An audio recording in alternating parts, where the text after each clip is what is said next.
bleaching.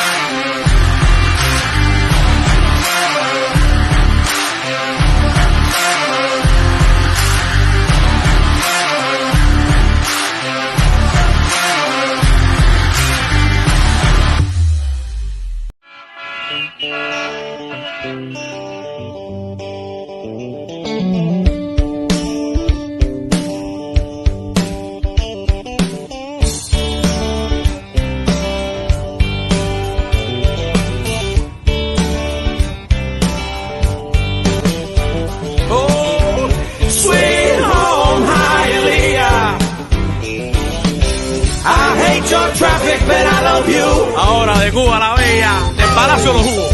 Los chicharrones.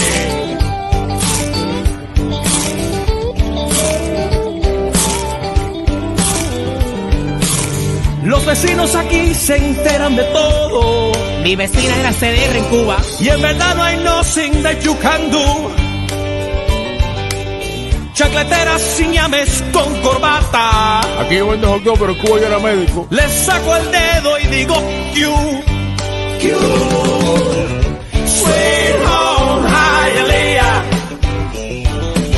Solo 30 minutos de Le Fayou. Oh, sweet home Hialeah. I hate your traffic, but I love you.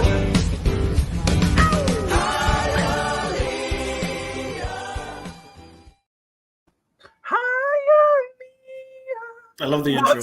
All right, isn't it? Oh, it's so Every time. Every time until they find us.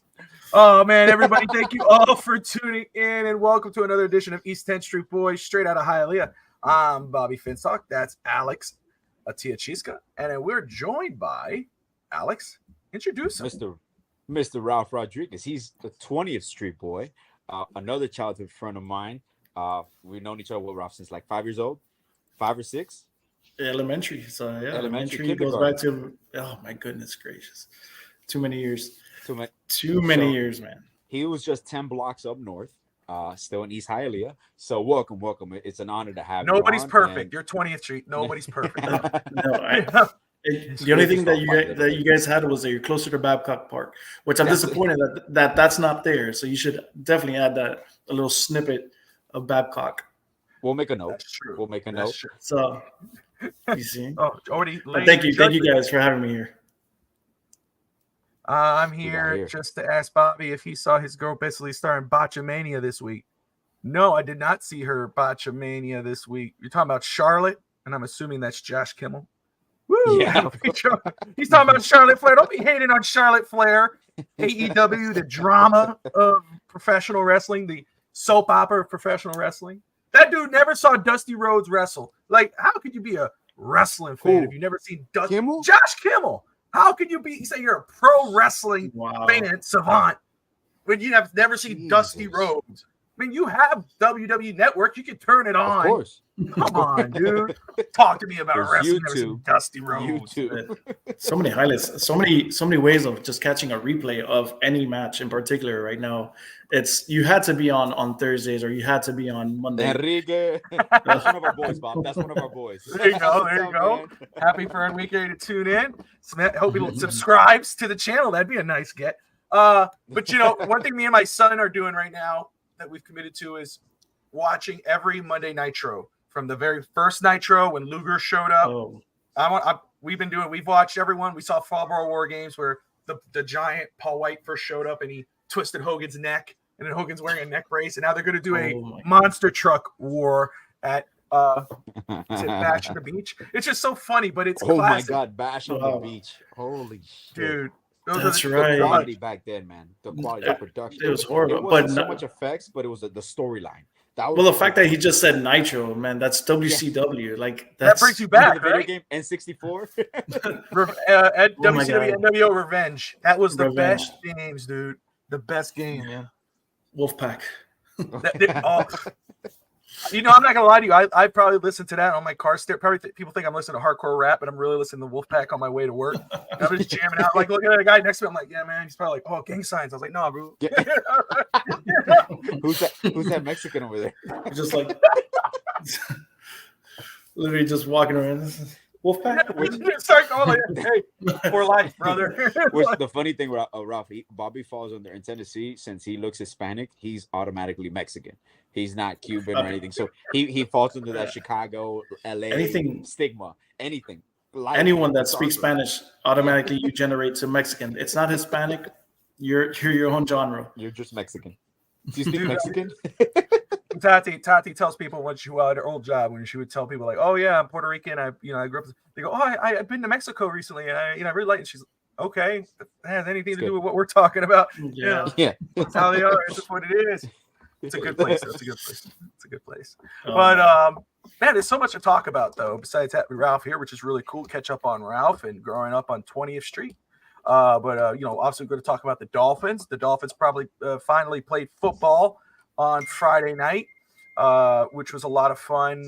Just to catch them watching them. It wasn't a fun game in terms if you wanted them to win, but individual. What's up? 23423. That's his real name. 23423. Always appreciate him tuning in. Sounds like a 242434. You guys still don't know who this is, right? No, we have no idea. He just said D. I think the last time he said the name was D, wasn't he? I asked him what is the first letter of your first name, and he said D. So I'm going through a few options. You know, I don't know if it was just like the D, but what is this now? Black Panther. D's nuts. Oh, okay. But okay, we're getting clues. We're getting clues. Yeah, there you go. Okay. David Gatto. David Gatto. Maybe. Twitter is pissed. Yeah, it's that Cap. What's up, Cap? Good to see you, brother. Are you saying Dave? Oh, there you go. Dave. First name is Dave. Is that Stager? No, I don't think that's Stager. There's no way that's Stager. Dave. I gotta call Stager back. He did call me earlier when I was with the kids. Dave, where are you from, Dave? Are you here in Miami?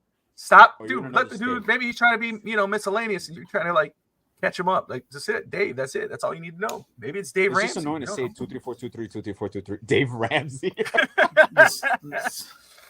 Say that person with the numbers. The number guy. The number guy. So why would Twitter be pissed? Dalvin Cook. Dalvin Cook is now a New York Jet. So let me start with Ralph since he's our guest of honor. You, I don't know where you stood on the Dalvin Cook front. Well, it's funny. Go ahead. It's funny because yesterday I was drafting and there was rumors already circulating that he was working out for the Jets. And I was like, man, Breece Hall, his stock is way, way up there. And I was like, I'm not going to get him. And he fell to me. I had the ninth draft order. And I was like, okay, no, something's going to go on. I felt wrong. Just getting a Jet, and two, with all that circulating, I was like, I'm not gonna fall for it. So I'm happy for him. I'm happy that he did get a team, but you know me, down here from the U, can't be liking anybody from FSU. So he can stay with the Jets. So that's a double whammy for me. I like that because it is true. How I feel about the Jets as a pro team. I hate the Jets with a passion. More than the Patriots, more than the Bills. I can't stand the diarrhea green Jets. I feel the same way about FSU. I hate FSU. I just cannot stand the Seminoles. Never have, never will. So I agree with that 100%. No, but yeah, it would have been nice if you would maybe you could have made yourself okay with it because he's like, oh, he's a good back.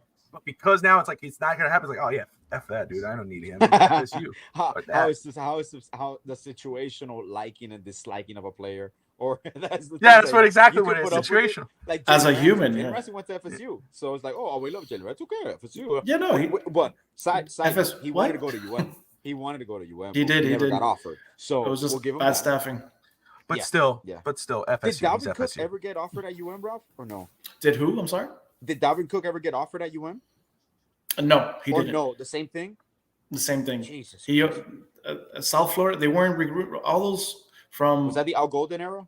It was the Al Golden era. Al Golden recruited up north, so he never looked at down here the South Florida Express. So what a waste, bro. That's so dumb. What Florida of all places, I'm not going to recruit in Florida. What?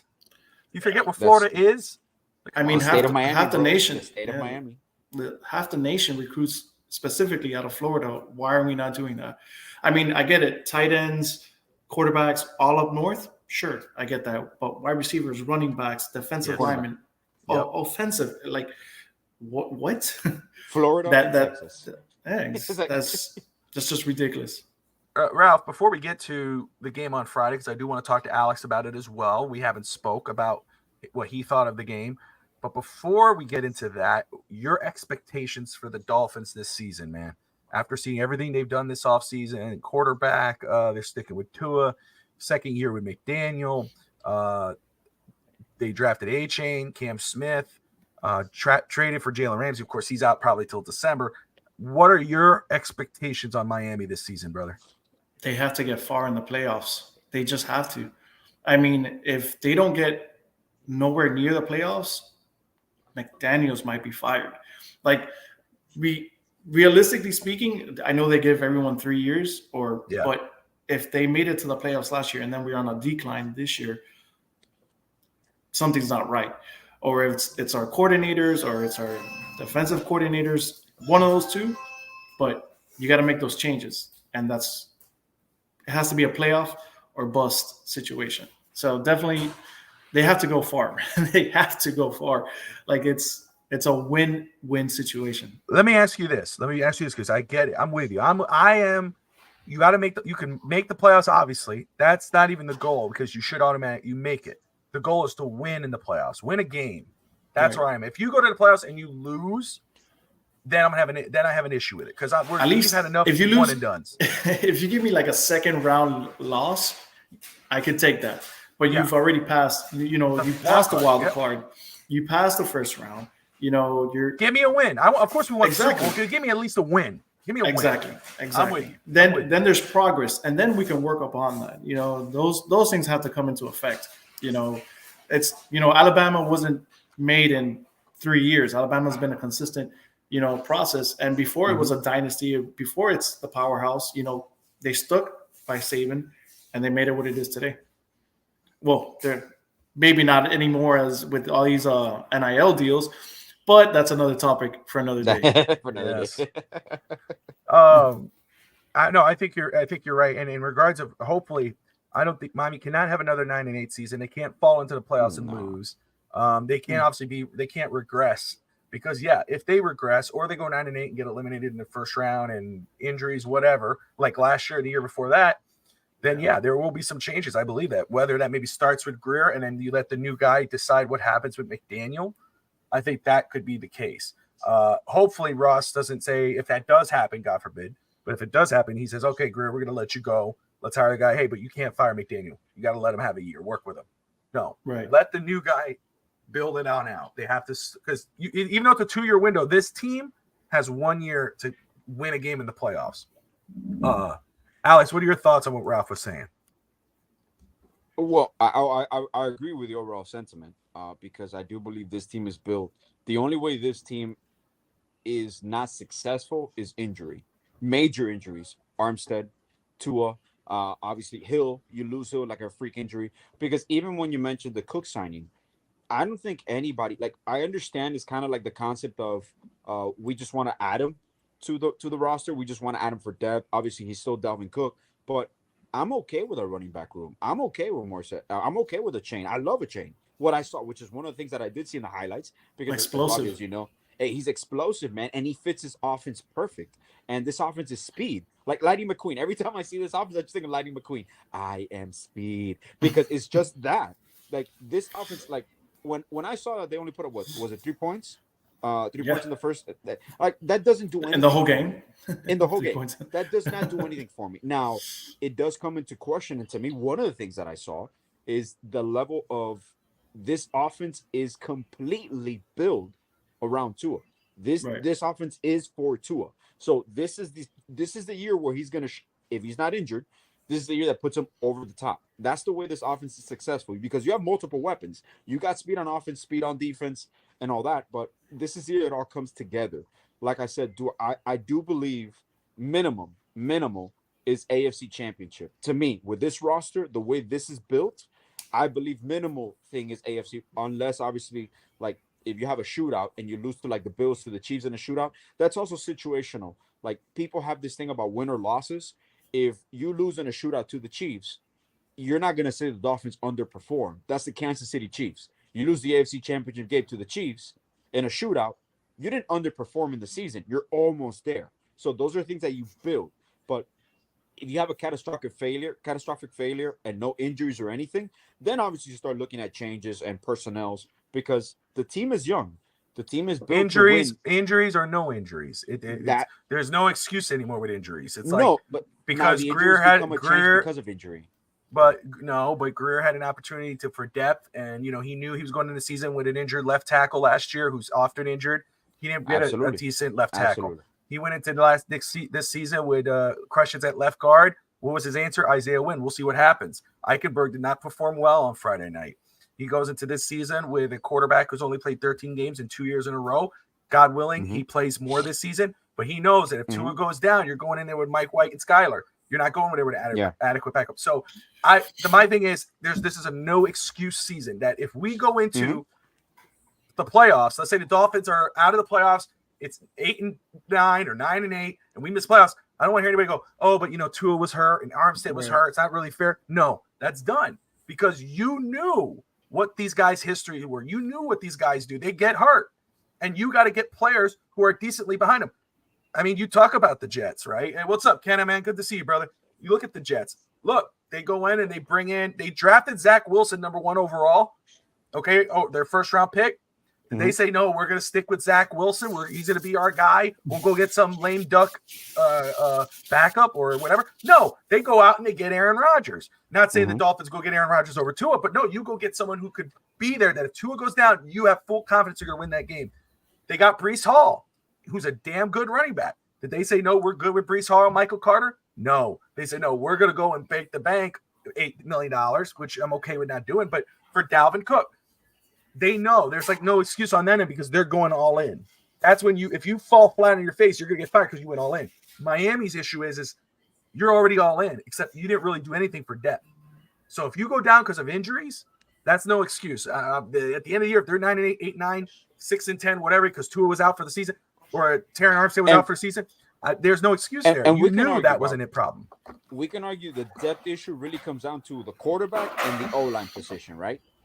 Because aside from that, there seems to be depth in every other position, or maybe linebackers?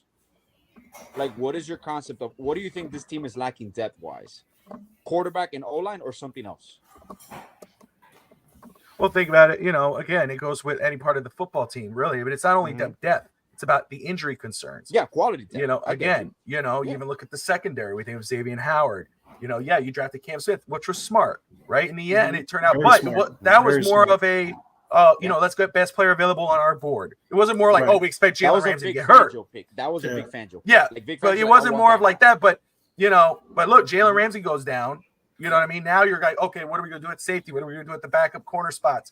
The running back situation. Yeah, we got Mozart. We got Wilson. Okay, we got A-Chain, who, again, it's all hope right now. It's what we like. And, running, I think it was 10 of 25 or 10 of 24. But as a receiver and a returner, he looked really good.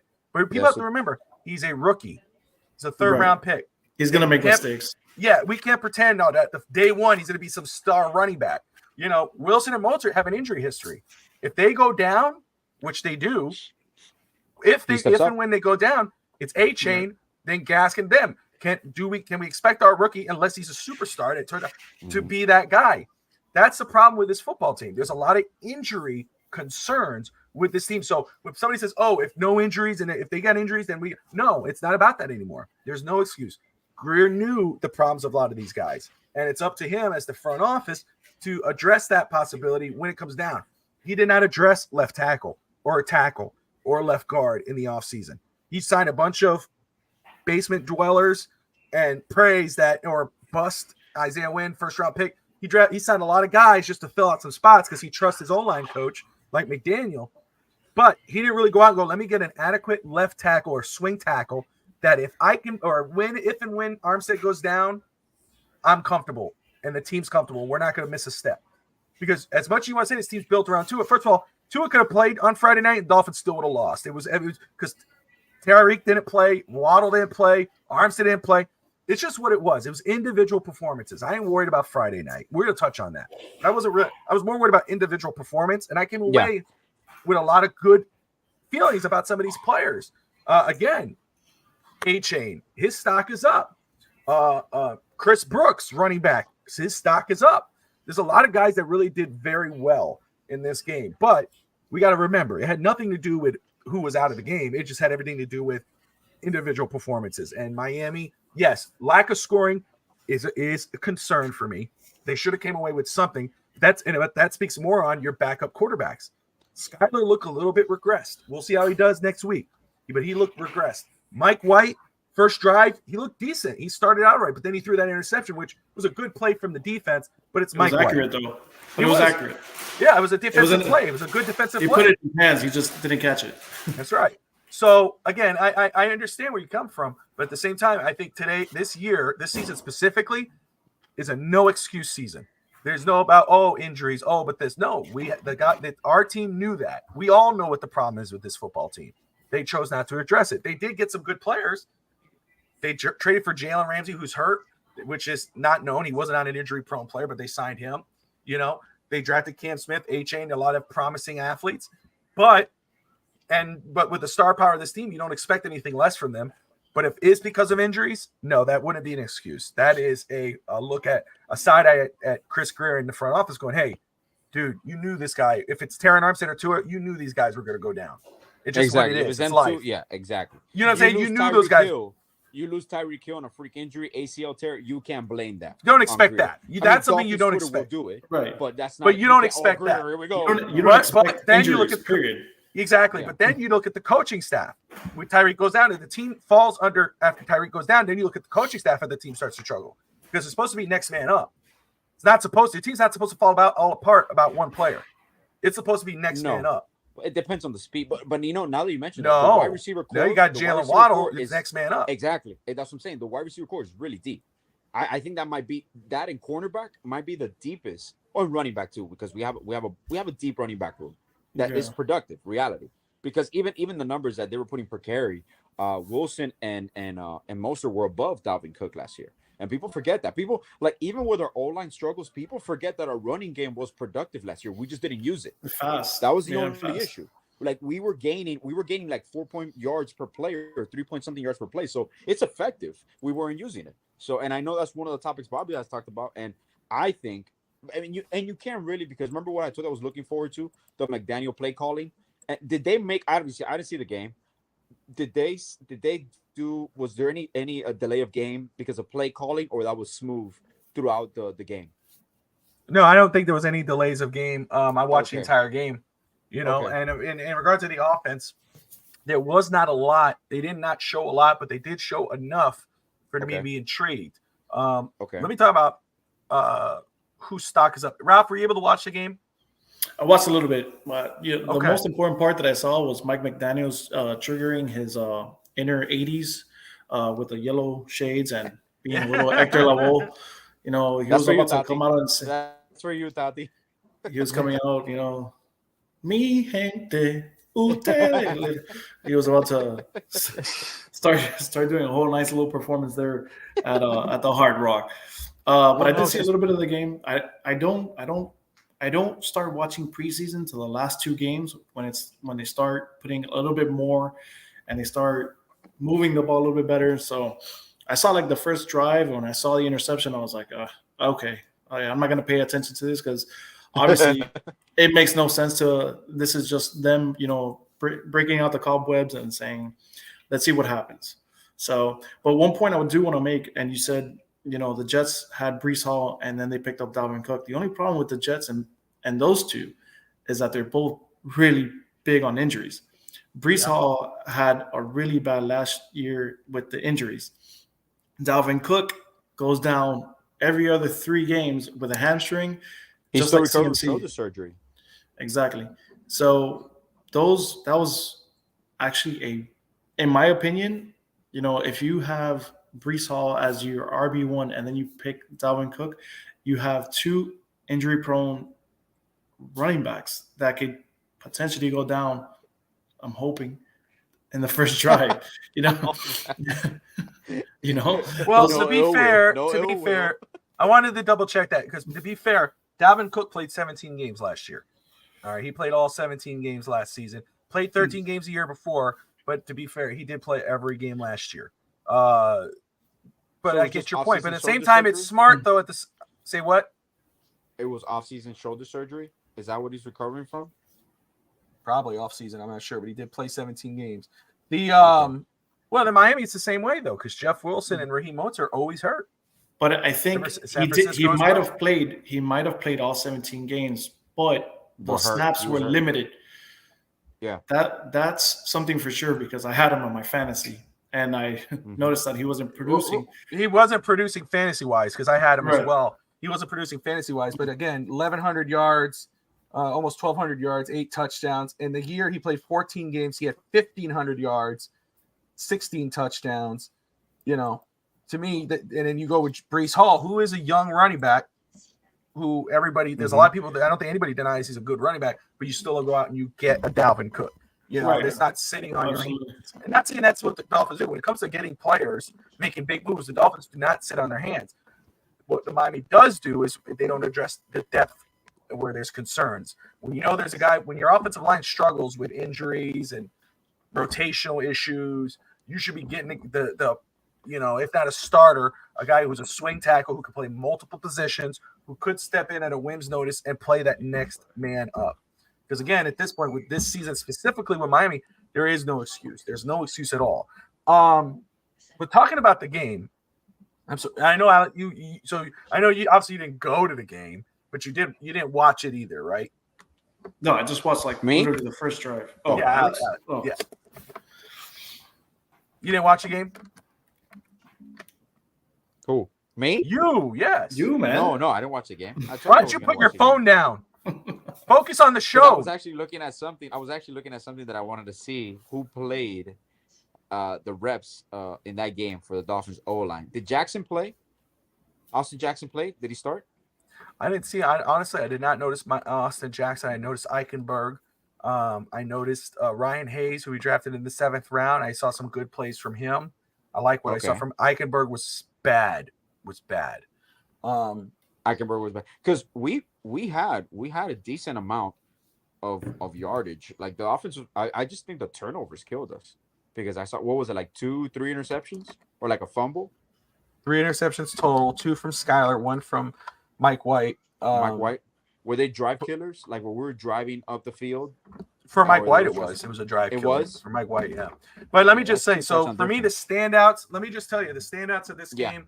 Izukama, Eazy-E, he was a standout. Loved what I saw from him. I like how they used him. I agree with Rob of DolphinsThirsty.com. I like some of those plays, but hold him. Wait till the season. And not really about him, but more about the way they were playing him, because that could go for any of our guys. But they used him. I call him Debo Jr. They were doing roundabout runs. He had 2 rushes for 52 yards. Oof. I mean, and they were big gains, okay? Myles Gaskin, 7 attempts for 57 yards. I'm really impressed with him. I don't know if he makes the roster, but I know he's drived up his trade value. I was very happy with the way he performed. A-Chain, again, 10 attempts, 25 rushes. Okay, nothing to go woohoo about, but he had the first return of the game, which was really good. I think it was a 40-yarder. Then he had 10 of 25 rushes and 4 receptions for 41 yards. That's an average of 10 yards per catch. Aubrey Miller did really well. Linebacker, undrafted. And Chris Brooks, undrafted running back. He ran for 5 attempts for 24 yards. So those were my standouts for this game. Concerns, showed no will to win. Looked like they were just, again, individual performances. Just go out there and see it. They didn't show no will to win. Didn't seem into it, and O-line struggled. Evan, I'm right. I'm just making my show notes. And this is the way I said it on Finn's Talk today. I almost said first take. On Finn's Talk today. First off, it's only game 1 of preseason. That's it, man. Should anybody overreact on what happened on Friday? No. You could react to an individual performance like Jason Sanders missing that kick. Yeah, you could go, damn, this guy. That right there, Bob. I think we need to find a new kicker because honestly, Jason Sanders last year, remember we talked about this, that he was going to cost us a few games here and there. Like, I've grown extremely frustrated with Jason Sanders because before, when he came in, he was automatic. He wasn't going to miss. He was Martin Gramatica. But now, the last 2 years, every time he goes to kick, I'm literally on the edge of my seat just watching, like, please, God, please, God, please, God, please, God. And he's missing. How many kicks did he miss last year? Like 7 field goals, 8 field goals? Is there any competition for him? Is there any competition for him in training camp? No, he's a Pro Bowl kicker, or it was a Pro Bowl. He has a high contract, big contract. Man, I you know what's my prediction? Crazy prediction? He doesn't make the final roster. He's not our kicker this year. That's my prediction for Jason Sanders. Yeah, your prediction's wrong. Usually they are. He's the only kicker in the team right now. Exactly, the only kicker, and you know how that's not gonna make it, bro. He's the only kicker. Who are you gonna kick? Who's gonna kick it? We got a few people Inter Miami. We can sign up right here. Messi on the second kicks. Sergio Busquets. Come here, big guy. I just want to say again, I wasn't concerned with week 1 of the preseason. We'll see in week 2. I think it's dress rehearsals. More of those guys are going to get a chance to play. We'll see how they do together. But again, it's only preseason. Now, if they do this against the Chargers in week 1, now if they fight, it's a back and forth and they lose, that's a different story. But if they go and lay a dud against the Chargers, then yes, you're going to see me going, holy crap. You know, then where it's like, okay, time to get the pitchforks. We're always to be a long season. But not in preseason. No. Hey, how did Higgins do? Elijah Higgins. He did well, actually. I think he had a few receptions, 30-something yards. He had a good play with Skyler, about a 20-yard reception, I believe. He did really good. I liked what I saw from him. But, to be a tough roster to me. This comment right here, that's the thing about is I don't think it's a leadership problem at head coach. Like you just mentioned, I'm thinking about this in basketball terms, since what I'm used to and what I know. This seems to be is like the first come off the stretch of training camp. You just started training camp 2 weeks ago. So this is your first game. Like it's not individual performance to outshine someone else. It's people trying to make the team. So that's across the board. In like you mentioned, it's not about a team building or a team bonding and we have to win one for the Gipper. No, man, it's week 1 of preseason. You're trying out individuals, you're trying out different formulas. You want to see what works, what doesn't work, personnel. So those are the things that you mentioned. I think you hit the nail on the head when this is just, you got to focus on the individual to see how they perform. And then you're going to have a team.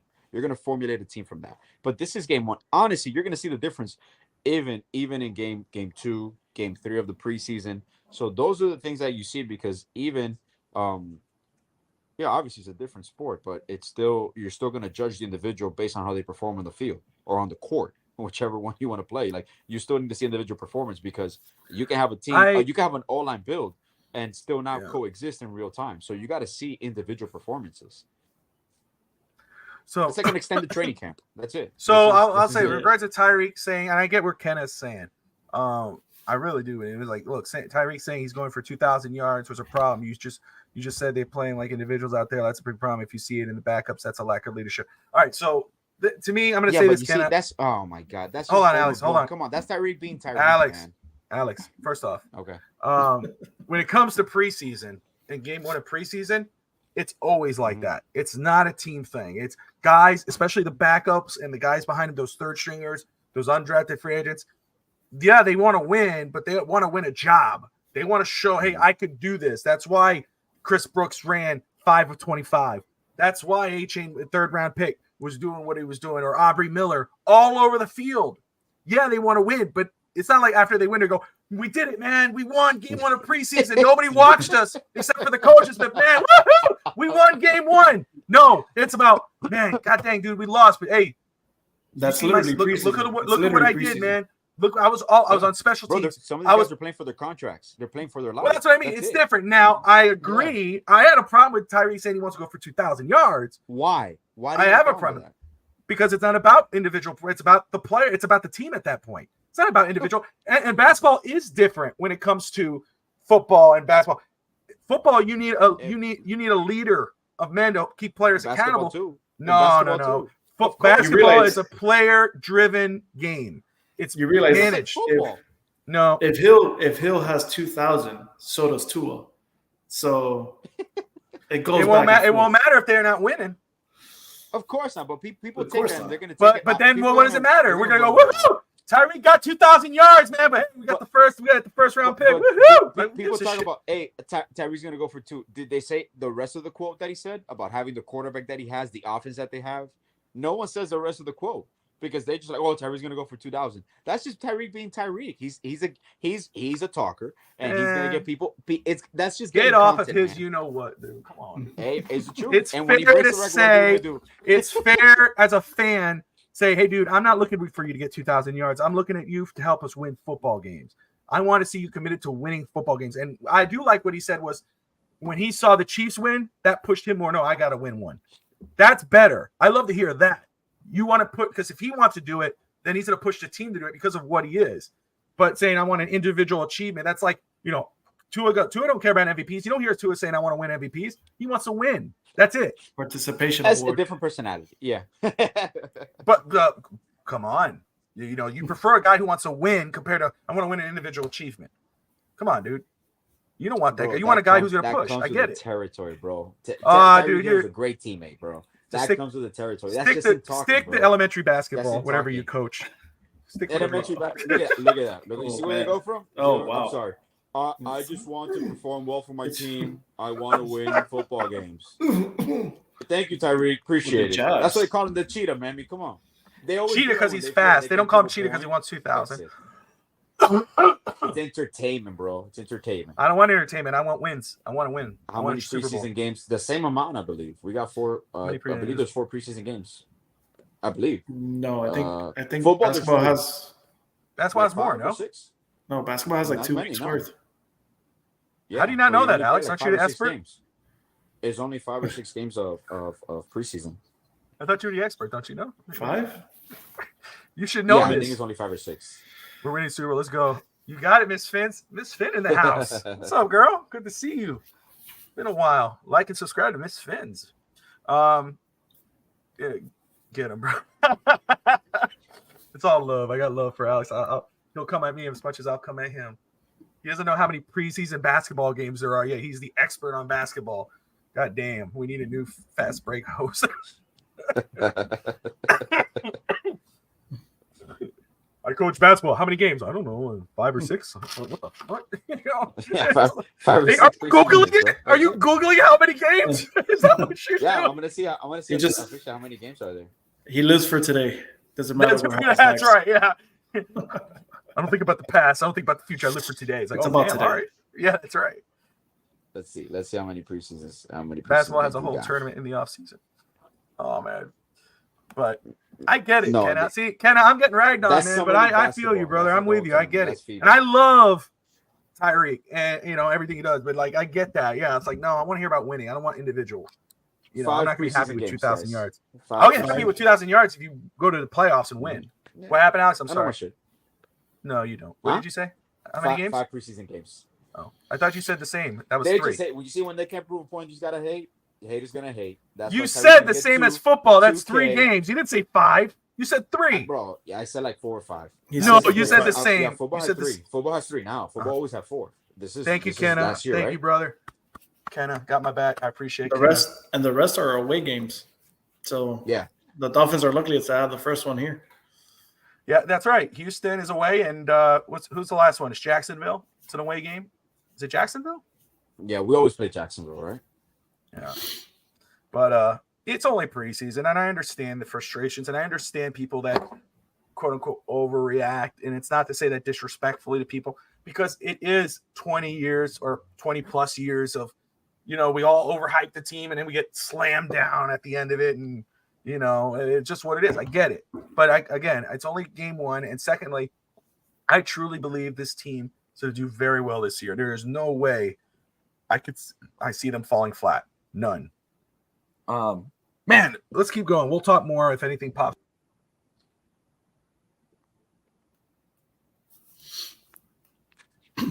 Bobby, you muted yourself. Bob, we lost you.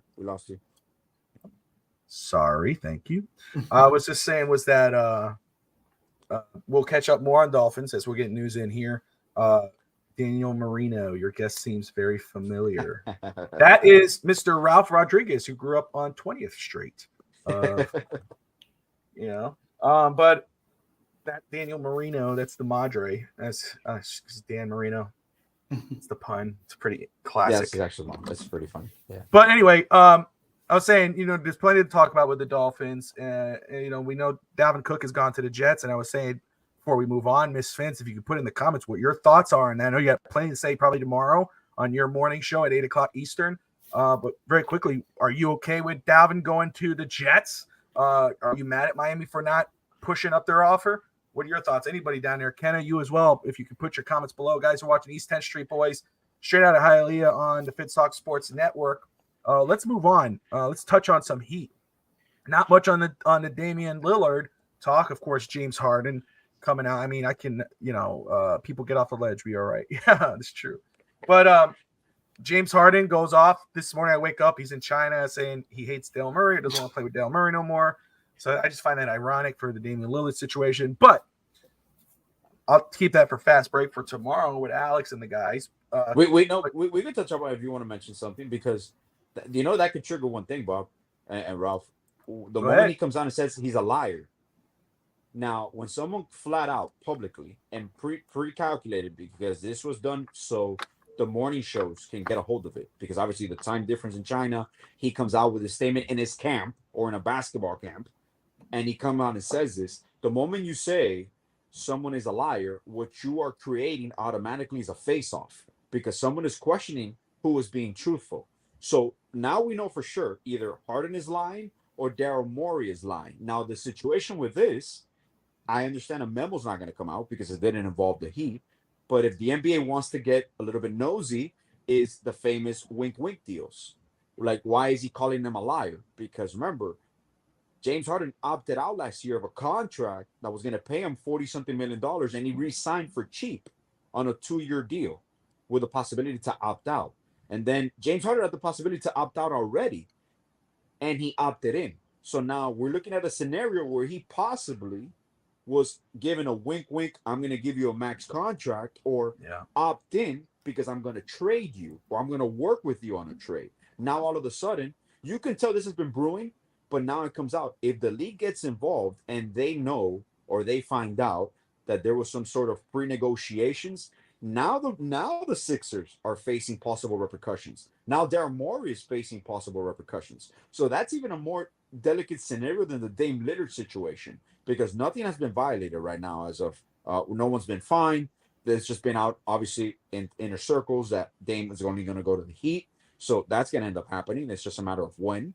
So this situation could blow up in the next few days. And people, I want to stay quiet on it because I want to see what develops. But these next 2-3 days are crucial to see how this happens, because there's no way you can bring Harden to training camp. We already saw that with Houston. You know what's going to happen. And the moment he comes out, it's like telling your boss, like, this guy's a liar. And I got to show up to work for you in 2 days. Okay, it's going to be a fun time, man. Come on. That's why, that's a great point. And I'll let Ralph carry it over. I just want to say it's a great point because, the NBA should have waited for their memo to pass it off to James Harden before they went on Dame Lillard. Because Lillard has never asked to be traded, has never demanded to any particular team or any of that nature. He finally does it this year, and they release a memo saying basically, shut up, or you're gonna be punished. Harden's done this not once, not twice, 3 times, right? Or is it 4 times? Once, twice. I think so.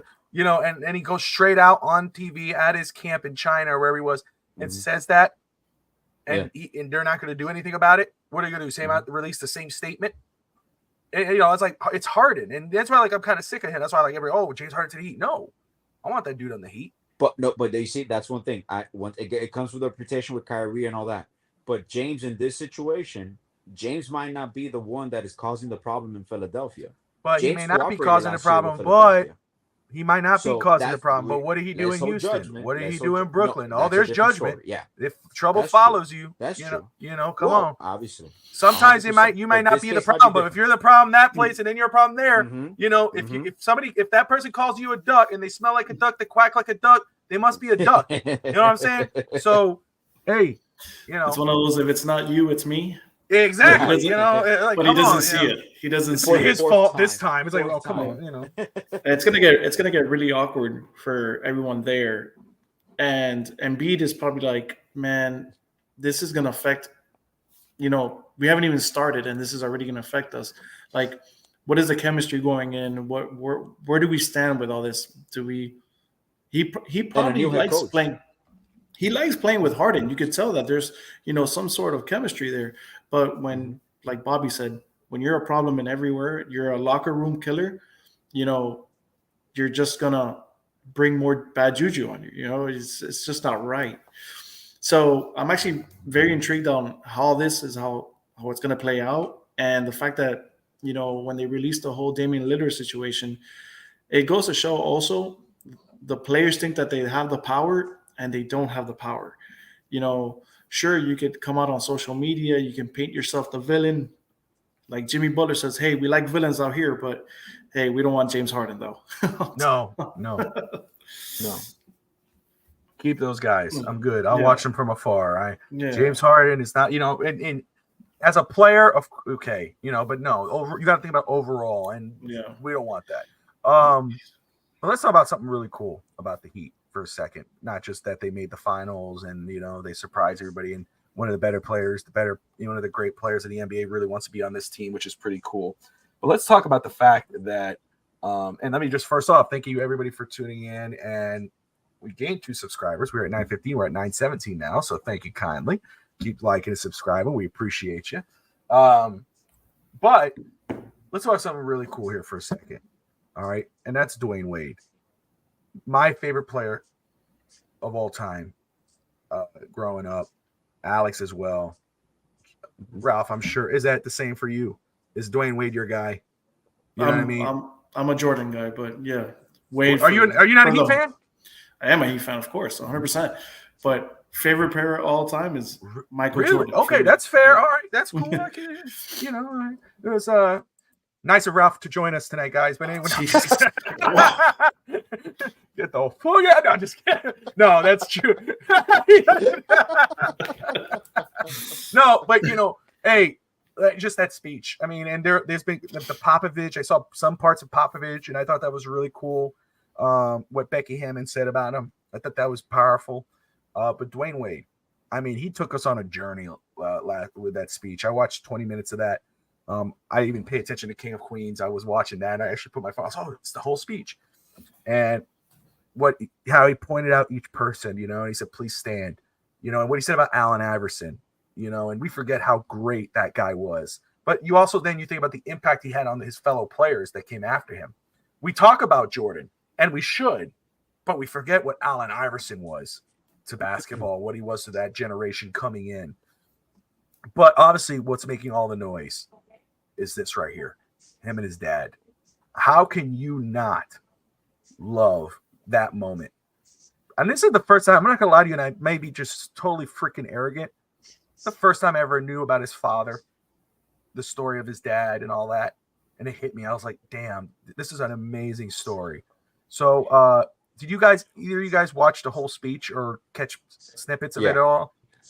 I saw Ralph, you got the whole speech. Yeah, I caught a few snippets, like you said, of like how he had his sons and daughter stand up, his dad, his mom, and just it was a great speech. It was just such a complete speech through and through. It was actually really beautiful to hear. I like that. I think that's the Miss Heat culture is in the house. Yeah. We appreciate that. That ain't Miss Fins anymore. That's it. Yeah, I like that. The switch up. But and we'll catch on that comment because I know Alex will probably want to say something. But Alex, Dwayne Wade. What moments in his speech? Obviously, maybe the father and the son's part. But what really got you, man? What did you love hearing? Was there any head scratching moments for you? Was there any of like, we kind of went, oh, that's catchy, or was it all like, dude, this was just amazing? I love what he said about UD, and I love UD. Yeah. I want to get a UD jersey. I've always wanted one. I need to get one. That dude is. People don't get. Oh, he's nothing great. Oh, he's great to us. But go ahead, Alex. Your thoughts on Dwayne Wade's speech? Well, I didn't find any moment at all like a head scratcher. I know people are saying that he didn't go in depth talking about the Heat. I don't feel he didn't need to go in depth. He kind of thanked everybody along the way, and he kind of thanked all his coaches at once, which is really cool because a lot of times people forget that this is like this. That's why the moment he brought his dad on stage is so symbolic of this is a once in a lifetime experience, and this is something from a kid from the inner city that we got to see grow up and mature in front of our eyes. And it's kind of funny to say this because we're around the same age bracket, but when he came into the league, we were like what 14, 15 years old. So we were still, I mean, we were in our prime of high school basketball. 16, 17. 16. Okay, yeah, 203, that's true. Yeah. We were just turning 16. That's some Heat stuff right there, Ken. Yeah, Because I don't see no Heat stuff. I have Heat stuff. And East 10th Street boys, we talk everything Miami, brother. It's straight up out of Hialeah. Talk Dolphins, Heat, Marlins, everything, and then talk about growing up Hialeah, Kenna. So yeah, there you go. So go ahead, Alex. Back to the speech thing. It was the epitome because it's true. You see this man go through every point of growth in a man's life, starting as a 21-year-old with a kid when he got here to Miami. He was still, and he used to live in Doral Isles when he first moved. Our high school team was in Doral Academy.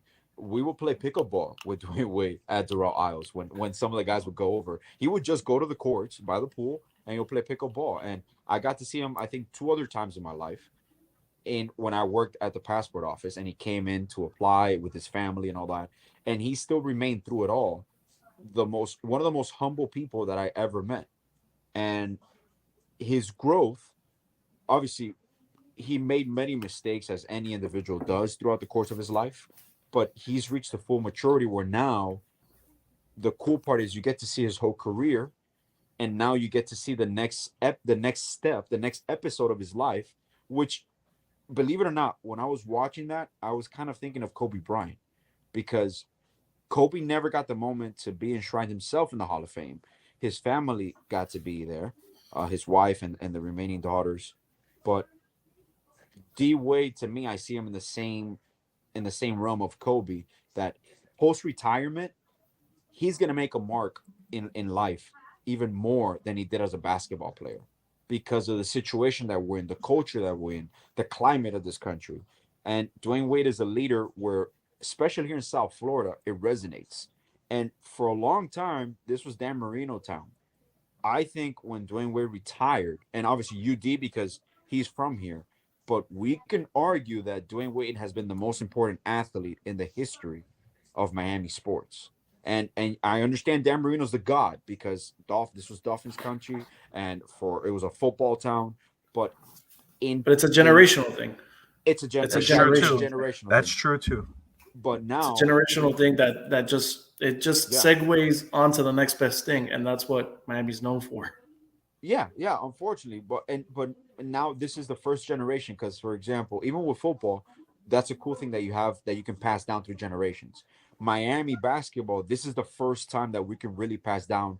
We're going to pass it down to our kids. That's the first generation of passing down Miami basketball. Like the Marlins baseball, it was passed down from our parents to us. Like that's the concept now where you're building that.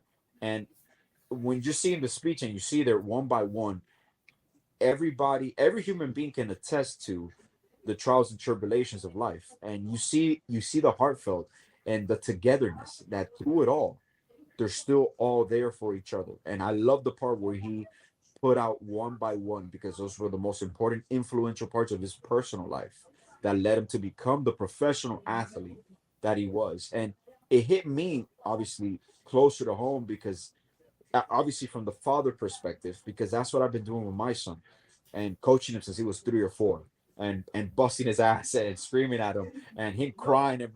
And you kind of see, I'm not saying he's going to be Dwayne Wade or make it to the NBA, but you see the results and you see the progress, and then you see that and you're like, it is worthwhile. Like all those sleepless nights sometimes and making sure your kids do this and make sure you're on top of them. It makes it worthwhile. And it was just, for me as a fan, I was a fanboy. I was watching that speech until 11 o'clock at night. It was the last speech I saw the pop speech. I saw everybody's speech. And I was just there waiting for it. And it reminded me when I was 16 years old, sitting in the first playoff game when he won against the Hornets. I was there, standing room only, in the 400 section, and I saw that play. And a legend was born. And now you see him get inducted into the Hall of Fame. So it does age you a little bit. It puts life into perspective. And you're like, holy shit, 20 years just passed of my life. But it was something that you're never going to forget. You're never going to, which I'm pretty sure now how you see it is how kind of our parents or older generations feel about Michael Jordan. And a lot of these kids, all these kids nowadays, they never saw Michael Jordan play. And we saw the tail end of his career. Like I saw him in the late 90s, like 96, 97. But, and obviously you saw him, Ralph. But you never got to see his prime. Like you never lived it. And that was a generational move. Like he made the NBA what it is now. And you just now see the era with Wade and LeBron. And this was one of the most beautiful eras of basketball. You could say one of the most influential eras of basketball. That's a great damn point, man. Honest to God. And, you know, in regards to what I say about getting to watch Michael Jordan, I mean, that's what's the best thing about our generation, I think, is that you have access to watch those games. You have access to go to YouTube, type in Michael Jordan, Chicago Bulls versus whatever, and watch that greatness. I mean, oh gosh, I cannot believe I'm blanking out. But a weekend playoffs Netflix. On NBC, NBA on NBC, man. Like watching those playoff games, the Jazz against the Bulls, those finals games, Jordan's last shot. Like I'll take it. You can't change that. I'll take it a step further now. Alex, I don't know if Bobby watches it, but Winning Time. You know, the whole winning. Okay, so you know, I just saw the other episode, the second episode. I was like, let me go see that game, and it was it was the Lakers against the Rockets in 1981, and I could still see that game thanks to YouTube. And those are things like Samson game, the one where he airballs. Oh, the one which is the elimination game. So you're like, oh, I want to see that. I want to see what happens. I want to see how bad did he airball the shot, you know? And then you go and you search it, and then it's all there for you. And that's what I love about it. That's why, like, you know, you were saying your favorite player is Michael Jordan. You know, well, wait a second. How? You're from Miami. You're too young to know Michael Jordan's favorite. But how could it not? You know, you watch him on YouTube. You know, you see the greatness. You've seen what he's done. He's the reason why. I mean, Dwayne Wade was second to him in the finals in that type of performance, that freaking ice and veins type of player. Mm-hmm. That's who he was. You know, thing with Charles Barkley. You people go, oh, Charles Barkley, they think of him this guy on TV. No, he was a freaking badass basketball player. Charles Barkley was a baller, man. Dude. He was a talker. Oh, man. And people go, oh, dude, he never won a ring. Like that because Shaq always rags on him. But it's like, that's just disrespectful. Dude was one of the best ever to play at his position, to play in basketball. Talking about, and I'm going to butcher this because I'm trying to remember exactly, but the Michael Jordan documentary on Netflix, for those who have never seen it. The Last Dance. I know. Thank you. If you never had a chance, if you're watching, first of all, Duke, good to see you, brother. Thank you for tuning in. Eric in the house, appreciate you. But if you've never watched Michael Jordan, or, you know, you've heard of whatever, you don't even have to be a basketball fan. Watch that. One Last Dance, The Last Dance. The Last Dance. Watch that. I mean, it was so, just to see his competitive fire, the drama that they were dealing with. You know, you start to question the Bulls organization, but it was just so cool. Same thing as the Redeem Team. That was a really cool documentary. That makes you not only you love the sport, but that type of stuff helps you love the player. I mean, Kobe Bryant. I mean, what he did for that team, how they were before him, and then when he went on the Redeem Team with all his baggage, the what he did for those guys. But Wade was still the better player. Yeah, damn right. You know, Wade was still the better player in that whole series. That's and coming off the bench. That's what we were talking about. My wife and I were watching that, and when LeBron and Bryant got foul trouble, and they go, Wade comes off the bench, and Wade just took over. And he's dunking everybody. And she goes, I feel like he's right on par with those guys. I go, he was. People don't realize Dwayne Wade he should have won MVP that year, but he was great. It wasn't. It was like, oh, you know, Paul Pierce goes, I'm better than Dwayne Wade. No, you weren't, dude. Like, no. And people forget that was people talk about the Redeem Team. That was Wade's Redeem year. He got injured against Houston. That was the year after we won the championship. Well, no, that was the second year. True. That's when we traded Shaq. Heat culture says it's true. Shaq, Yeah, when we traded Shaq, he sat out the rest of the year. He had surgery on his knee and surgery on his shoulder. On And both that's knees, when he no? started work. Yeah. Oh no, on his left knee. On his left knee, that's but another thing. That the drains. remember Jalen Ramsey? He was drained, but Dwayne Wade, and he mentioned in his speech, back then it was the norm. If your meniscus gave you issues or you tore it, they would just remove your meniscus. That reduces an athlete's career because that's knee on knee. That's bone on bone, which is what they were talking about Jalen Ramsey. If it was a meniscus issue, they didn't want to remove it because that's just it's a longer recovery to recover from that surgery, but it prolongs your career. But Wade, that offseason, he was working out with Tim Grover. He got in the best shape of his life. And that whole year, he tore the whole league up. And he should have won MVP. There was no question about it. He should have won MVP because 2008 was all his. Year, oh my! And in 06, at 23 or 24, Dwayne Wade was, for a period of a month to 2 months, Dwayne Wade was the best player in the world, bar none. That sticks out. He almost carbon copied Jordan in so many ways. Mm-hmm. And you could say he maybe copied Kobe because Kobe was literally carbon copy of Jordan. But the Wade was by far really close to it. You know what I love about that, Rob, that you said it? Like they're built, they're from the same, they're like branches from the same tree. Mm-hmm. The competition.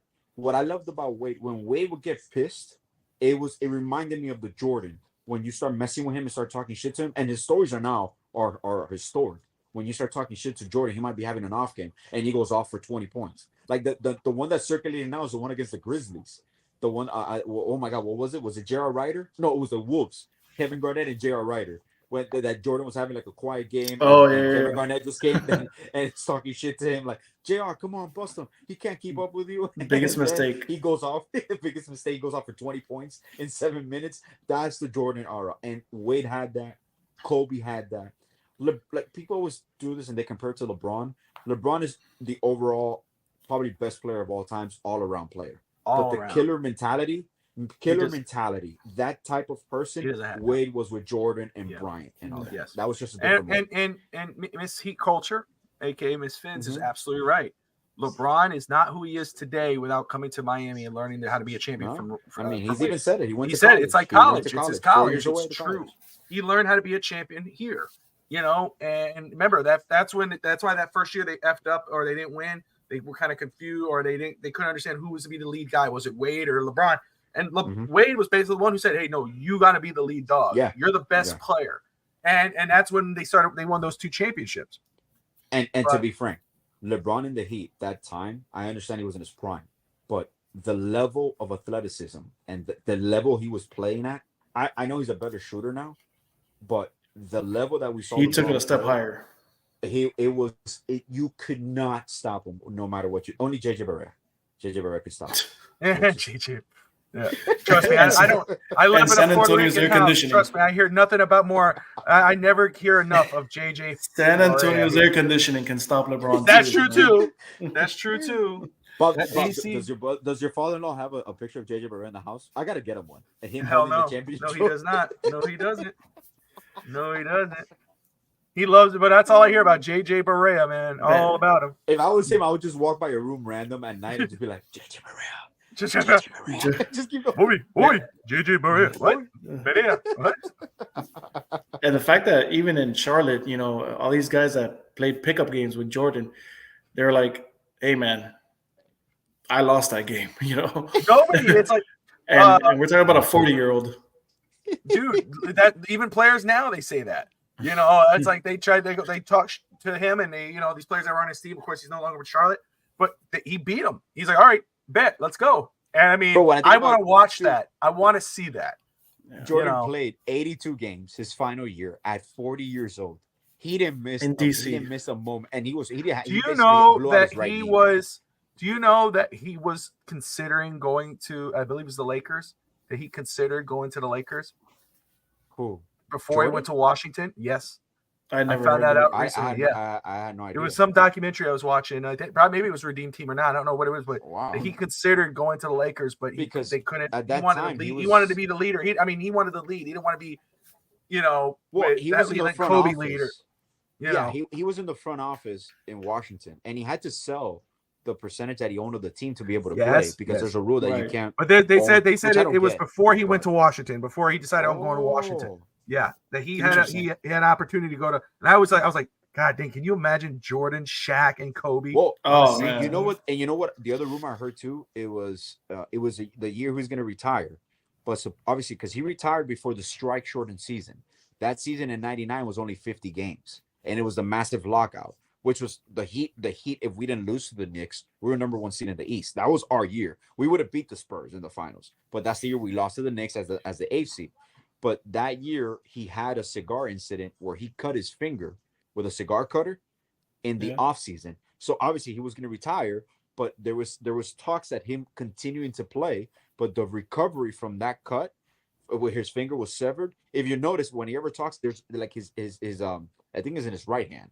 Like it's a little lopsided or something. So supposedly, obviously, he's notorious because he smoked like 7 or 8 cigars.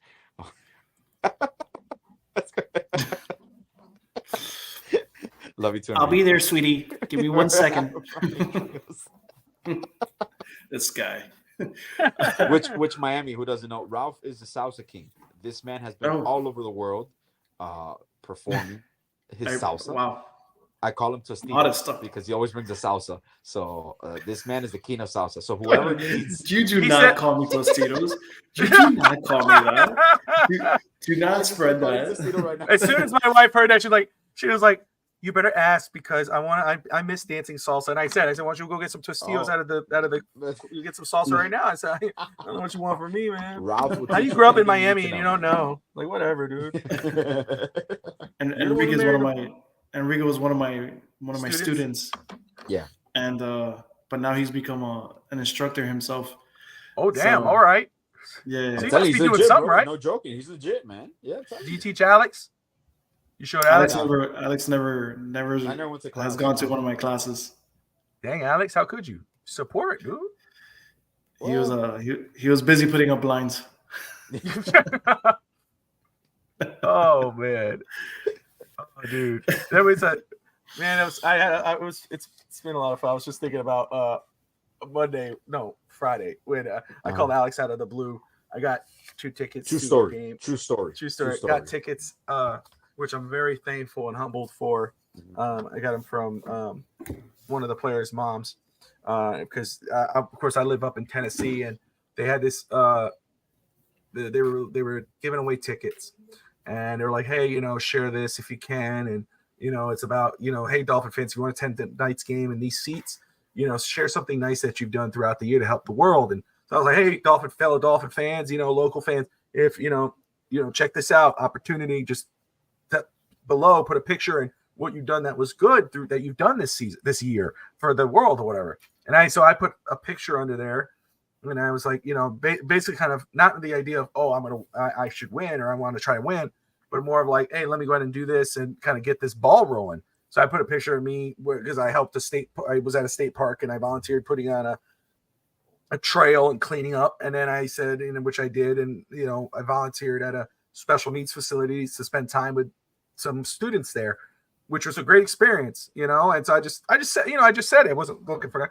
And like hours later, when I actually did call, or I did reach out to Ian Berger, Big E, about tickets, because he was like, "Hey," I said, "Hey, if like my mother could go, or do you have tickets up? Because I can ask her," because he was trying to give away tickets.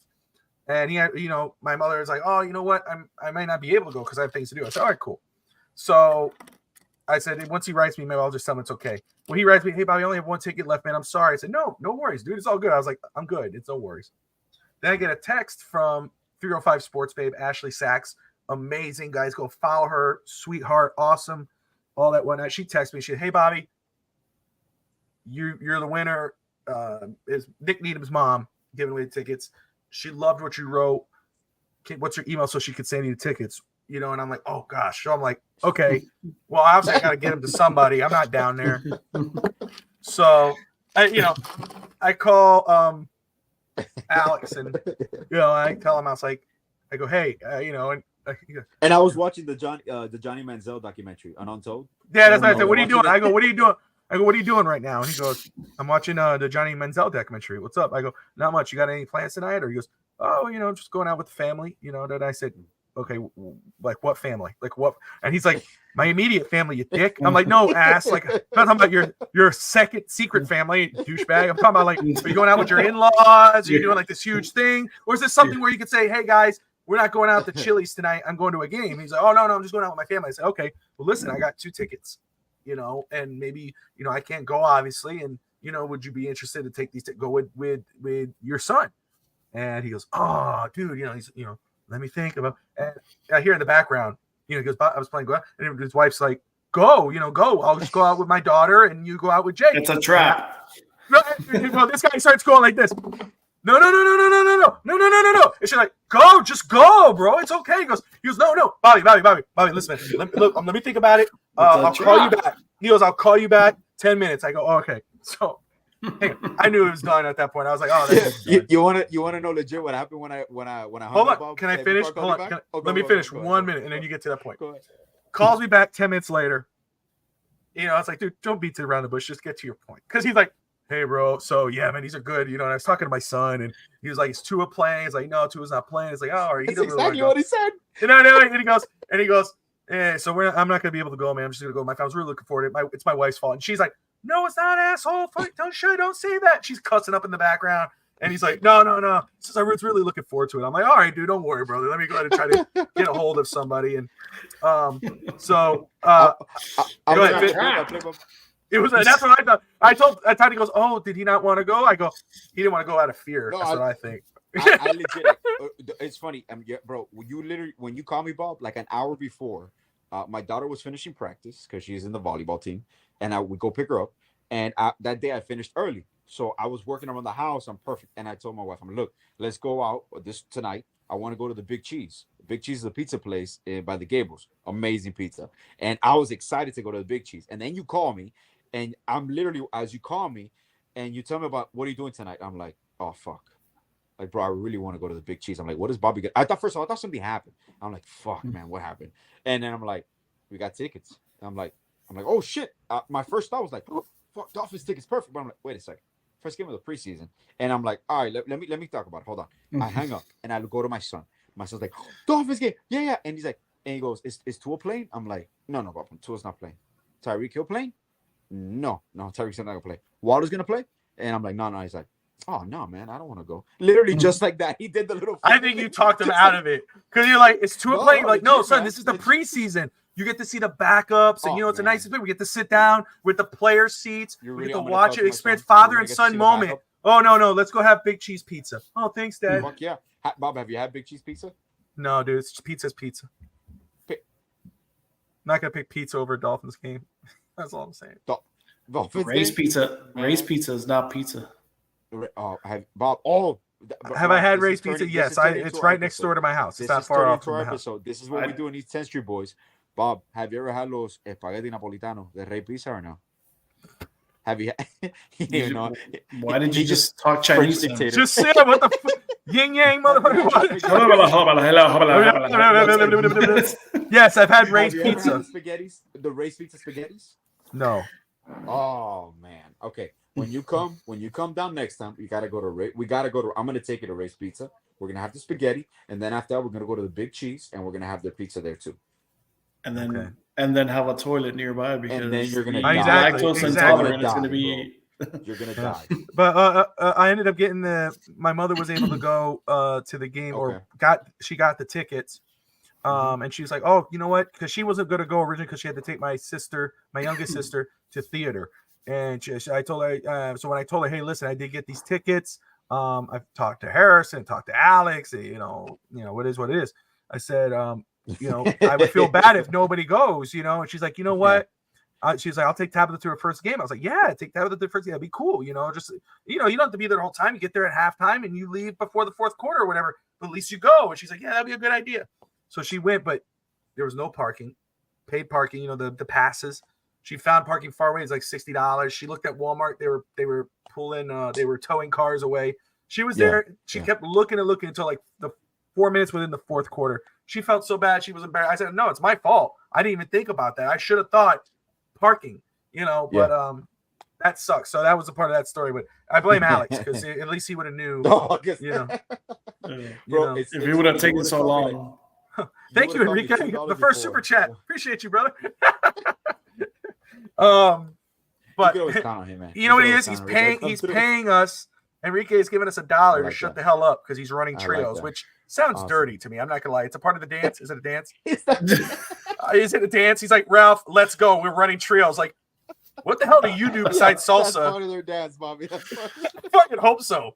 It's actually 3 salsa guys playing video games. That's what it is. Oh, okay. There you go. Is it Call of Duty? 3 salsa guys running trios. Is it Call of Duty? Is it Call of Duty? It is Call of Duty. Yes, there you go. Okay, now it makes sense. All right. I'm a little nervous. I mean, I support everybody. You know what I mean? But I was like, whoa. Okay. Go back These guys are running 3 songs. Running trios, baby. What did Ralph do? Oh, he had to go run a trio. Him and Enrique. I was like, whoa. Good for you, Ralph. No, just playing. Want that guy back? Watch $1 go away. Sorry, Enrique. No, it's like, but oh man, we love to have fun. But no, it sucked. It would have been a fun experience for them or whomever would have went, and I was very appreciative. And I'm planning to go to games. I'm talking to Tati about doing an away game. I want to look into and a home game. I talked about Carolina, which I talked to you about, Alex, a little bit, and then maybe, possibly, nothing for sure, but maybe even Washington. To go to Washington D.C. I've never been to Washington. Oh, that's a great game there. That's I told Tati, I said, we could go to a game and then explore the sites. Yeah, I'd love to go check out the sites. Get to go to, obviously, see the White House, but also the Lincoln Monument. I want to go to Ford's Theater. I'm a huge history buff, Ralph, and I would love to go to Ford's Theater and see where Lincoln, they set, and then go across the street and just things like, I've been to DC a couple of times, man, and it never gets boring. Really? Oh, yeah, dude, that's awesome. I'm actually going now on Labor Day. Oh, there you go. Okay. Yeah, what do you do? Just family stuff? You go just because you want to? Pretty much. Actually, I went last year for Veterans Day. I was able to say one of the names at the wall. And yeah, that was actually pretty high up there on my bucket list. And then this year we're just going back because my parents want to go and they've never been. And they told me, hey, come with us. And we're like, sure, absolutely. Sign me up.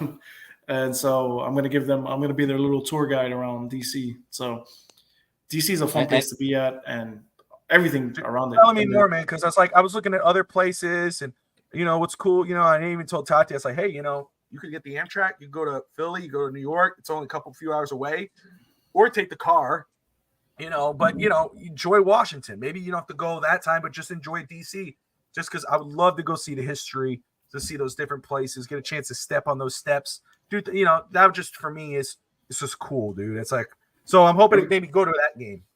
Everything's nearby. Everything in the what's it called? The mall.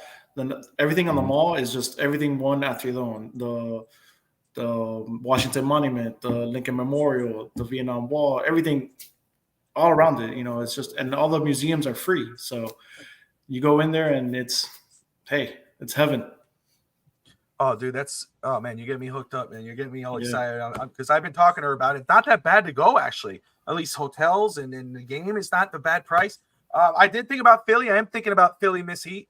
And again, if whenever I do get the money again, I don't know, Miss Finns, if you are participating in the Dolphins Challenge Cancer, but I will be in February. So hopefully we can get a chance to meet up, catch up. That'd be really cool. Wingate, I'll let you know for sure, man, because if we could catch up to a meet, that'd be amazing. So I know you're that close to Delaware? I thought you lived in Delaware. Is that close by, Delaware to Washington? Washington, Baltimore, Virginia, all that is like a trio. Everything's really? all around. Okay. Yeah. Okay.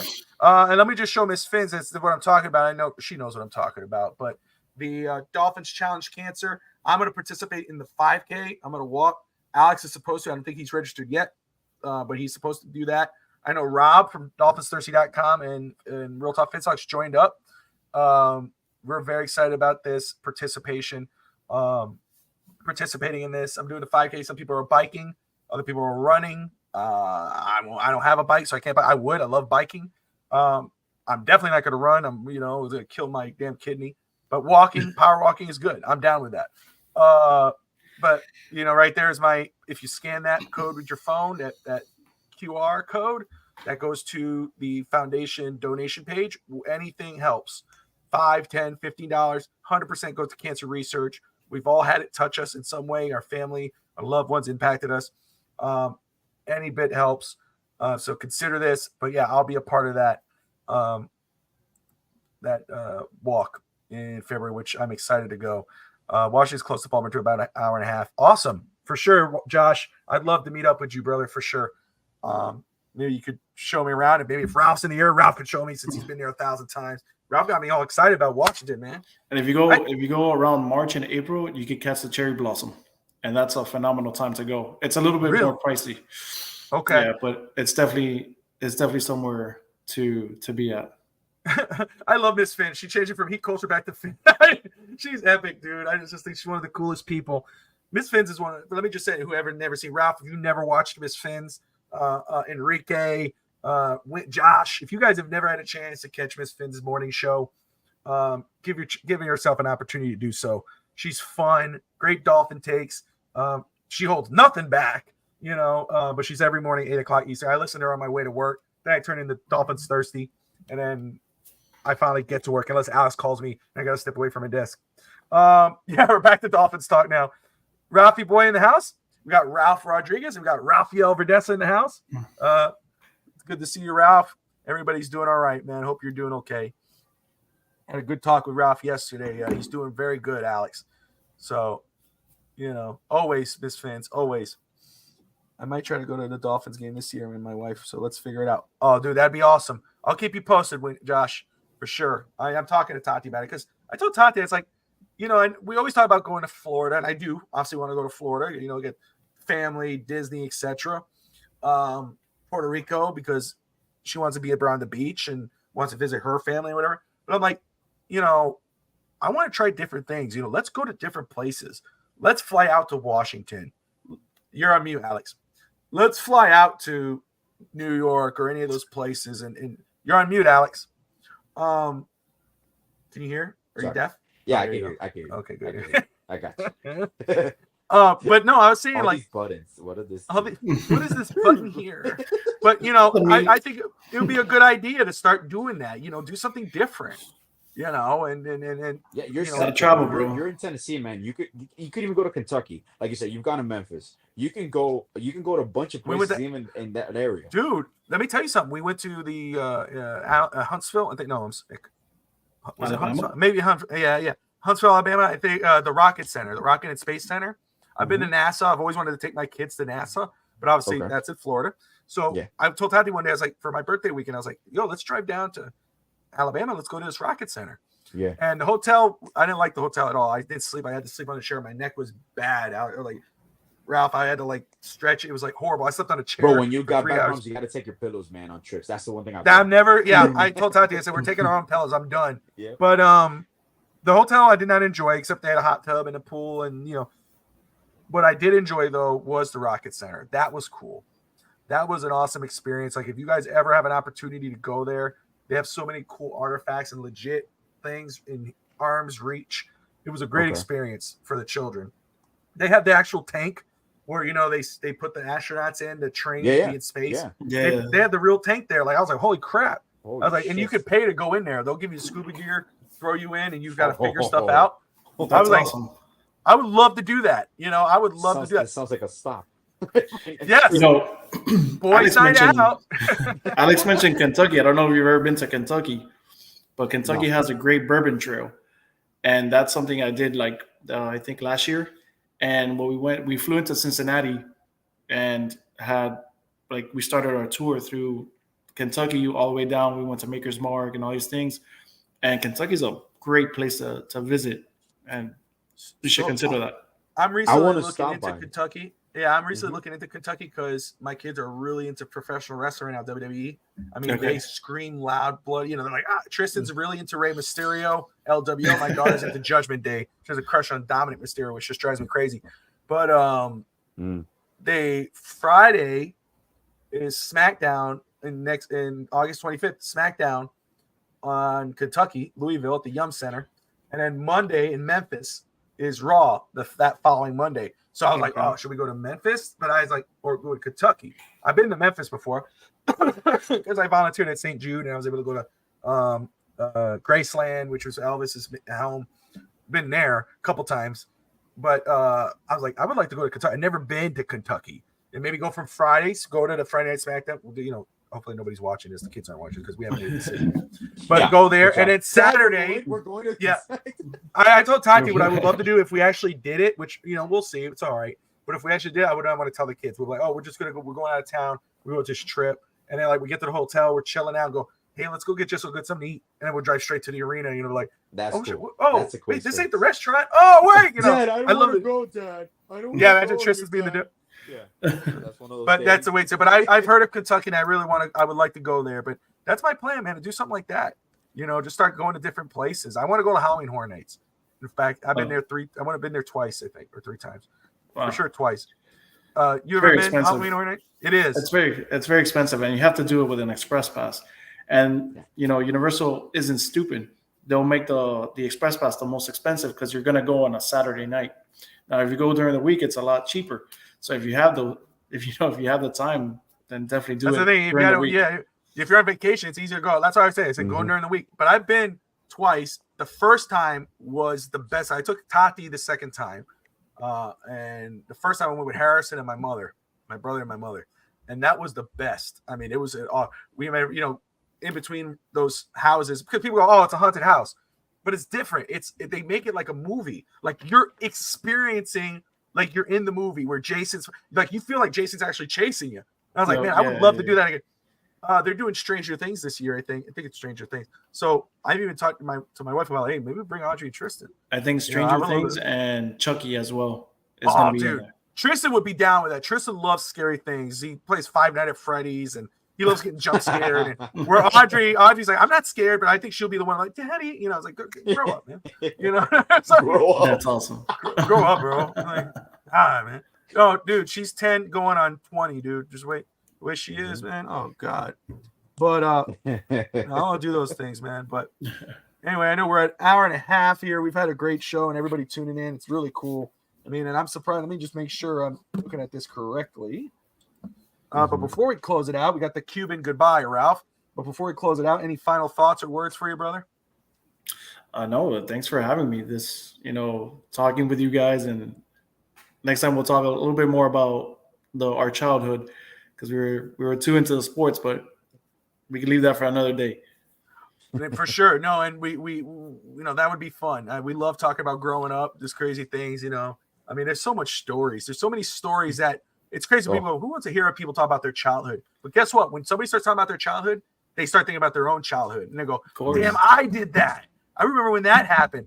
I remember when Nick would tell Alex, dude, leave my house. And I was like, no, I'm not. No, I'm Bobby's guest. I'm with Bobby. I ain't with you. No, dude, get the hell out of my house. And Alex is like, no, I'm not going anywhere. Well, fucking kill him. I'm like, oh, shit. Good times, man. Love you, Nick. You gonna learn today, boy? You're gonna die. No, it's like Alex is so calm. He's like, he goes home. And when do we start talking about cereal again? See, here's the Cuban goodbye, because here comes Josh Wingate. How can you go wrong with cereal? How can you go wrong with cereal? And validate, because we already talked about this many times with cornflake. Our grandmas didn't believe in frosted flakes. Our grandma was sugar. Had too much sugar, milk, and whatever frosted flakes, old frosted flakes sometimes. Yeah, they would just wrap it up and stale. Stale for sure, man. For sure, you had to eat that shit. There was no complaining. Like, that was just cereal. Or you to get a cornflake, mix it up, and they were just like eating sugar. And when you heard it fall in the cup, it sounded like plastic because it was so old. Of course. Ralph in the house, back in here. He says he's sorry his phone is mine of its own. But yes, Jackson did play some. So there you go. He's found up. But oh man, let's see. Those were the memories. And then I forgot what the name of it was. It Corn Smacks? Corn Smacks was the frog. Ralph used to make shakes out of that. Yeah. Those are some good times. They've gotten really ultra creative with cereal, but they've also gotten some lazy shit, because now they just get like a candy bar or something and they'll make it a cereal. Like today, Well, I see, saw, I that's was my walking, problem. Like Nutter Butter Bar. It's like Nutter Butter cereal. Honey like, Smacks. what? Thank you, Josh. What? Honey Smacks. Chips That's what it Ahoy was. Honey cereal. Smacks. Like, You ever, Honey Smacks. Holy Josh? shit. Have you ever had the Honey Smacks shake? Have you ever had that? Ralph used to make that for us. My stepfather here, who's in the comments there. You'll see him. Ralph used to make that for us when we were kids. Yeah. Ralph's like, I made what for when I was a kid? Man, Not your daddy. What? I'm not your dad. Awkward conversation for a second. No. This is weird. It's the other guy. It's the other guy. That's what my mom said. It was the other guy. No, I'm just kidding. They were running trios. My mom said, "What? That's what that was." Oh, I wonder. No, but it's amazing. The Honey Smacks shake Ralph used to make was really good. He used to make, it was like a dessert. You know, it's like, hey guys, guess what I'm making? You're like, oh, that and the steak sandwich. The steak sandwich. Oh my goodness, That's awesome, dude. See that? Bro, what was your favorite cereal, bro? My favorite cereal? Yeah, cornflakes was all the time. And then when I was able to get a Lucky Charms, I would snack on the Lucky Charms. Okay. But that's when I got it. He opened it up on Christmas. Lucky Charms. I think I stumbled upon Lucky Charms by mistake. I probably ate it from someone else because they would never buy for us. My grandma, no way. Which is funny to me, Bob. But believe it or not, man, the first time, I know it's not cereal, but quesadillas. When Taco Bell came out with quesadillas, the first quesadilla I ever had was at your house, and it was cold. Really? Yes, because your parents came that day with Taco Bell, and we were playing. Yeah, and it was cold. We were playing around. We were like hanging out. We were outside, and they left the food there. And they're like, "Oh, Bob, whenever you want to eat, your food there is there." Okay. Cool. Yeah. The taco boxes and stuff. Yeah, and when you walked in, you're like, "Oh, do you want a piece?" And I'm like, "What is that?" Because that's one thing. Like, I love Taco Bell, but growing up in a Cuban household, like, you didn't go. Like, you didn't have taco nights or like, oh, I'm gonna go to Taco Bell for fast food. So that was when we were teenagers. But when I saw that, I think I was like 11 or 12 when they came out, and I saw them like, holy shit, what is that? The moment, not gonna lie to you, the moment I finished that quesadilla in your house, Bob, I walked to my house and I go, Mom, can we go to Taco Bell? And I ordered one whole chicken quesadilla. I'm like, this is the best thing I've ever had in my life, bro. They need to bring back the caramel apples, man. They need to bring back the apples. God. Ty and I were just talking about that the other day. Remember the choco taco? Oh, dude. Ty and I were just talking about that the other day because we obviously when we were younger, it's crazy to say that now because we were like 15 years. Ty and I have been together. It's crazy to think, you know. But I was like, remember because we were talking like, what do you want for dinner? I don't know. And she goes, you want me to get Taco Bell? I'm like, ugh. She goes, remember the taco boxes? And like we all got excited about, oh yeah, Taco Bell. We didn't get it, but I was like, yeah, remember that? You know. Good times. Good times, good memories. You know, go back to what you were doing. No, but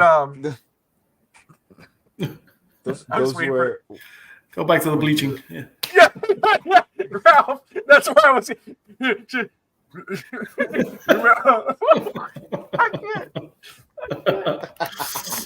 can't do it. It's not the anal thing, but I want to do something. Get back to what you're. Shut your mouth. I didn't ask you for shit, bro. You just gotta nod and agree. Nod and agree. Okay, that's it. That's all you gotta do. But guys, oh man, yeah, no, I definitely want to do that, Ralph. Next week, whenever you could, if you're available, unless you're doing lessons, man, come back. Let's talk. Unless something breaks, we'll talk Dolphin, talk all that stuff. But let's talk about our childhood, man. Let's talk about your childhood. Let's talk about growing up. I would love to have you on, Miss Fins. Thank you for watching, Ralph. Love you, stepfather Ralph. Love you too, Ralph. Love you too, Ralph. I love you. It's all here. We need you. All here, brother. All here. One prerequisite for next week. We need you to bring your favorite cookie and eat it live on air. Okay? That's it. Yeah, cookies next week. Oh, you know what I told Tati? What happened? You know what I told Tot? That I think would be a great idea, Alex? Because we're like, we can have Oreos during the show. Amazon has to have like a cookie platter, like a bunch of cookies. Oh, different varieties? Listen, I said, maybe get Jamila, whomever, tie your eyes up. Same thing with Tati with me. And then let's see if we actually know our cookies. Like real Oreo, fake Oreo, Chips Ahoy, whatever. Like Dollar Tree Oreo cookies. Yeah. See what we know. The Smile brand. That's right. The Smile brand. Do something like that. That would be a fun. No. You know, I mean, I'm down with eating the cookies. Actually, Tati bought it. I haven't eaten Oreos in a little while. Tati got cooked Oreos the other day. I was all excited. And so and they were actually good because sometimes you have Oreos like, that's all right. Son could have those ones. But these ones are actually good. Like, you think like a whole thing, you put milk. Oh, dude. Bob, like, that's perfect, man. That is perfect. Isn't that a good idea? That's an amazing idea. That's an amazing idea. Let's see if we know our cookies. Here we come. Let's go. Heartburn? Absolutely. Josh likes it. Wingate likes it. I'm down. Wingate, we need to get you on East 10th Street, boys, one of these days, brother. Get you on East 10th Street, boys. Beer and sports. No, cookie and sports, bro. That's right. Cookies and sports. And then we could do ice cream. Oh shit, it's gonna be marvelous. Oh, dude, like NBA inside the NBA when they tried the different ice cream, it was corn ice cream. God help me, I'll throw up, dude. But I'll remind you both that our metabolism isn't as fast as before, so you're gonna feel that in the morning. We're doing the show late, bro. We're doing the show late, man. We're gonna be. Oh man. Hey, like I regret that I'm eating in the morning. As we're eating, I do it for the views. I do it for content. As you're eating, it's like, sorry, like and subscribe. Oh man, that's too much fun. All right, everyone, thank you all for tuning in. We appreciate you. We will see you tomorrow. Dude, we got 3 shows tomorrow. We got Real Talk Fins Talk at 7:30, 8:30. The premiere of our soccer show. That's Offsides. Alex Brown won. You got Homie, and then in Incognito I don't know the real names yet, but I'll meet him tomorrow. And then of course after that you got Fast Break NBA Talk with Alex. So much great content. Smash that like and subscribe button.